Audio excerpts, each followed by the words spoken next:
গণহত্যাকারী ফেসিবাদী আওয়ামী শাসক গোষ্ঠী শেখ হাসিনা এবং তার দোসররা তারা এখনো, আমি মনে করি এই আজকে যদি এই হাসপাতালে যারাই দেখতে এসছেন তারা এই দৃশ্য দেখার পরে এই ফেসিবাদী শক্তি কিভাবে এখনো মুক্ত বাতাসে ঘুরে বেড়ায় এবং কিভাবে বাংলাদেশের রাজনীতি করার চিন্তা করে আমার মাথায় আসে না।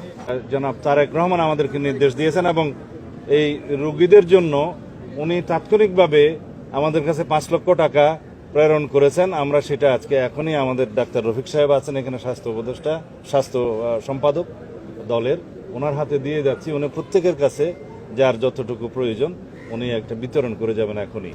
সেই আসামিগুলো এখনো ভারতে আমরা দেখতে পার্শ্ববর্তী দেশে ঘুরে বেড়াচ্ছে, কোন বদলতে তারা ঘুরে বেড়ায় এবং তারা মানবতা বিরোধী অপরাধের জন্য আসামি। যাদের অবস্থা আমরা দেখলাম যে দেশে সুচিকিৎসা সম্ভব নয়, সেগুলো আমরা চিহ্নিত করে অতি শীঘ্র সরকারের কাছে আহ্বান জানাই তাদেরকে যেন বিদেশে প্রেরণ করা হয়। বিশেষ করে যারা